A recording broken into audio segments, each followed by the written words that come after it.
Violence in games isn't new, but some titles don't just flirt with brutality, they dive headfirst into it.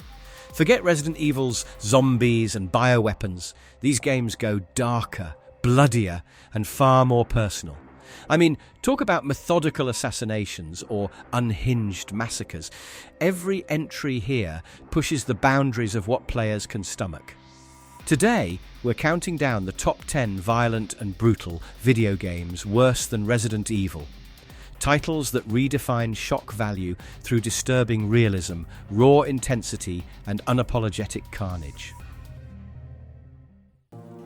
James Earl Cash, found guilty and sentenced to death, has been on death row for the past 3 years and was executed last night. Manhunt. Set in the decaying streets of Carcer City, Manhunt follows death row inmate James Earl Cash, who wakes up to find his execution faked. A mysterious director forces him into a sadistic game where every kill is filmed for entertainment. Cash must survive through gang-infested areas, using stealth and sheer brutality. The gameplay revolves around sneaking through alleys and murdering enemies with improvised weapons, plastic bags, shards of glass, baseball bats, and wire. And every execution has 3 levels of intensity, with the camera zooming in on every disturbing detail. The world feels hostile and filthy, drenched in hopelessness. Developed by Rockstar North, it later gained infamy for being banned or censored in several countries. Beyond its shock value, Manhunt explores voyeurism, exploitation, and the media's thirst for violence. Every mission is framed as a scene, making players complicit in the director's gruesome masterpiece.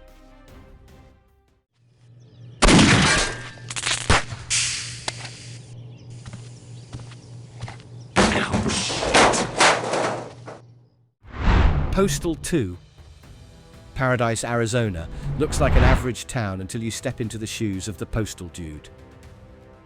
Over 5 in-game days, you run errands, pick up milk, cash a paycheck, confess at church, while the entire town erupts into chaos. You can play it peacefully or unleash anarchy using weapons like shovels, gasoline, or cats as silencers. The plot unfolds through absurd humor and escalating violence, turning mundane tasks into catastrophic bloodbaths. By Friday, every faction, cops, protesters, military and civilians, is hunting you. The gameplay rewards chaos and dark humor equally. Developed by Running with Scissors, Postal 2 sparked global outrage for its graphic cruelty and satire of American life. Beneath the gore lies a bleak comedy about desensitization and freedom of choice, where the line between parody and depravity blurs completely. It's the kind of game where every decision spirals into violence, whether you want it to or not. That's where I come in. I'm told that Dr. Ivanovich is being held in the Morovia Grand Hotel, a safe house for scientists, government officials, and other members of the intelligentsia. The place is heavily guarded. Hell, it's a fortress. Soldier of Fortune 2 Double Helix. You play as John Mullins, a mercenary working for a covert anti-terrorist group called The Shop. When a bioweapon named Romulus threatens the world, Mullins embarks on a mission across Colombia, Hong Kong and Prague. The story follows his hunt for a rogue scientist and his fight against a terrorist network trying to unleash a deadly virus. Gameplay combines tactical gunfights with hyper-realistic gore on ID Tech 3, using the Ghoul 2 dismemberment system for precise limb damage. Every shot leaves visible damage. Limbs fly, blood sprays, and environments react to destruction.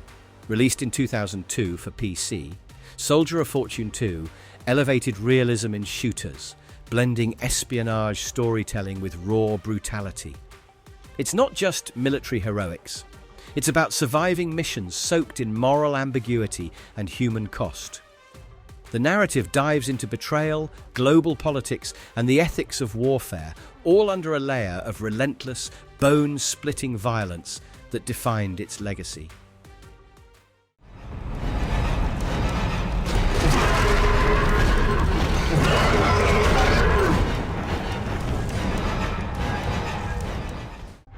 Dead Space, Isaac Clarke, an engineer sent to repair the mining ship USG Ishimura, finds it drifting and filled with corpses. The crew has been transformed into necromorphs, reanimated mutants driven by a mysterious alien artifact called the Marker. With no communication and limited resources, Isaac must fight through claustrophobic corridors while uncovering logs about the doomed crew's descent into madness. The story is uncovered through holographic messages and desperate audio recordings. Combat focuses on dismemberment, cutting off limbs with plasma cutters and flamethrowers. The chapters unravel the conspiracy behind the Marker, revealing that Isaac's girlfriend, Nicole, was already dead. Released in 2008 by EA's Visceral Games, it's both science fiction and psychological horror. The atmosphere, lighting, and sound design make the Ishimura feel alive and predatory. Dead Space's plot thrives on paranoia, grief, and faith gone wrong, turning isolation into its most terrifying weapon.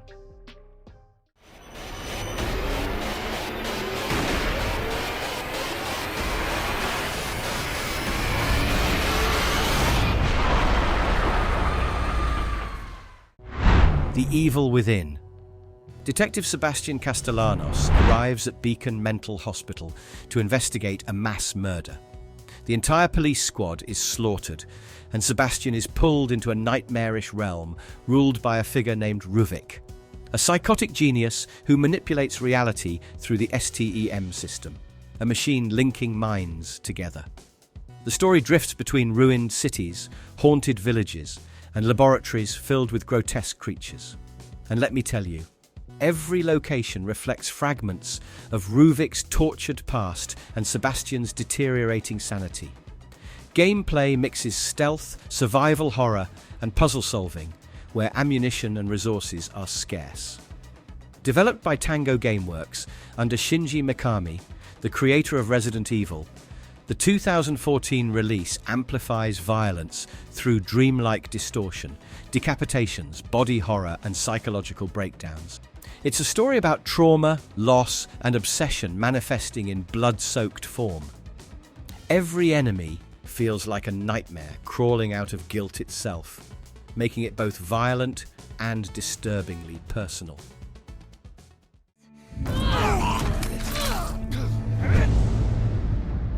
I want what you want,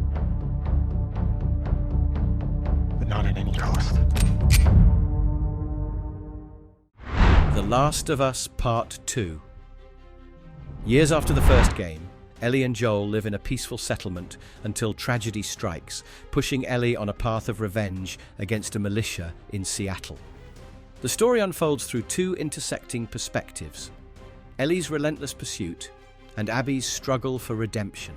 Honestly, everything here feels intimate and brutal, with realistic animation showing desperation in every stab and struggle.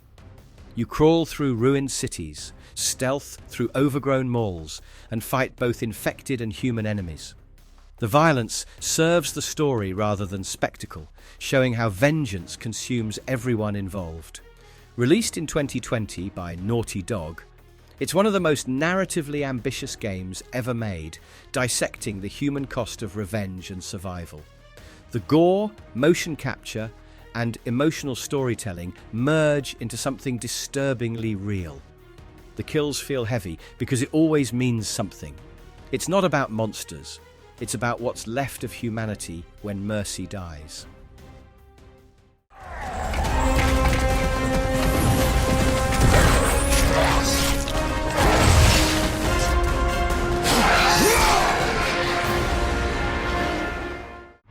God of War 3.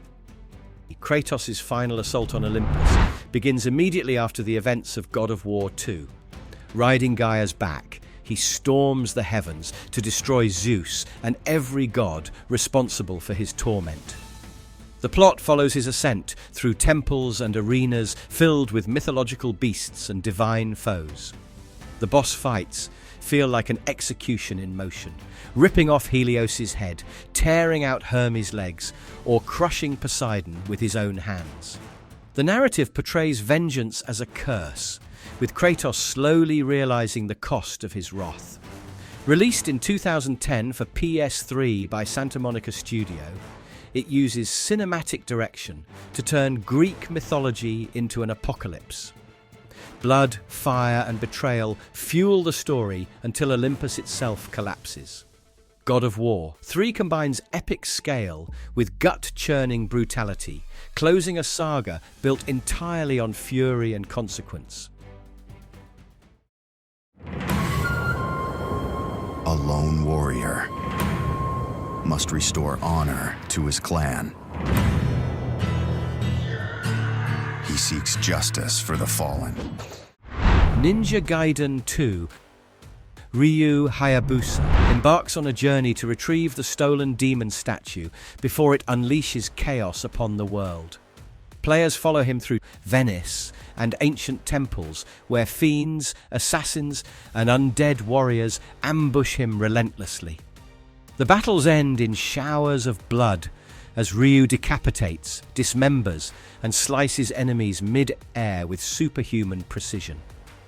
The plot expands on his clan's duty and vengeance against the Black Spider Ninja clan, culminating in a war against the Archfiend.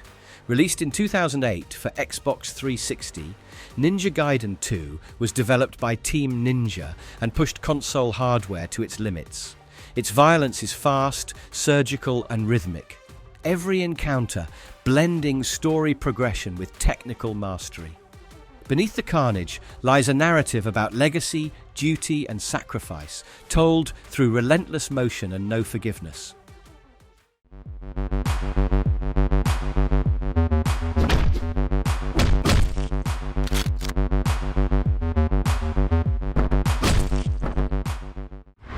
Hotline Miami.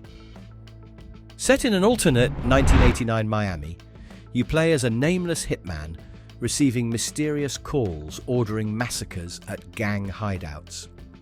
The story fragments into psychedelic nightmares, surreal encounters, and cryptic conspiracies involving Russian mobsters and masked vigilantes. Everything here is a blood-stained puzzle. One hit and you die, forcing perfect execution of speed and precision. The violence is immediate and hypnotic, with pixel art masking its disturbing detail.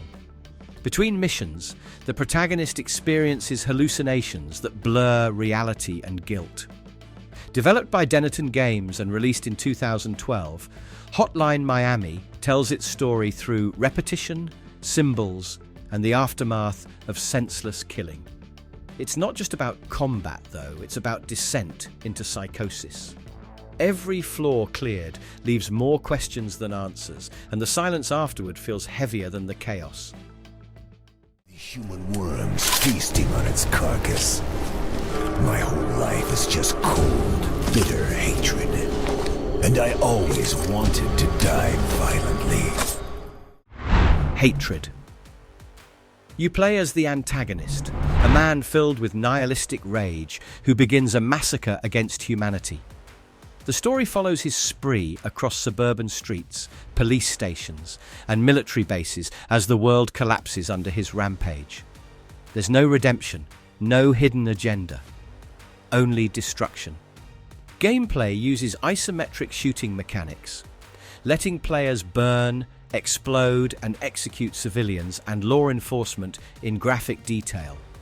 Released in 2015 by Destructive Creations, the game stirred massive controversy for its depiction of mass murder and emotionless protagonist. Its black and white aesthetic, drenched in blood, mirrors the emptiness of its narrative. Hatred is no horror game. It's a raw depiction of violence for violence's sake, meant to disturb rather than entertain. Every level feels like the end of humanity from one man's perspective. And that's exactly what makes it unforgettable. And that wraps up our descent into gaming's most extreme nightmares. These titles prove that violence in games isn't always about mindless gore. Sometimes it's about the emotional weight, the consequence, and the sheer audacity to make players uncomfortable. Be it moral reflection or just raw chaos, these brutal experiences leave scars long after the credits roll. So, which of these violent wonders would you dare to play through without flinching? My genocide crusade begins here.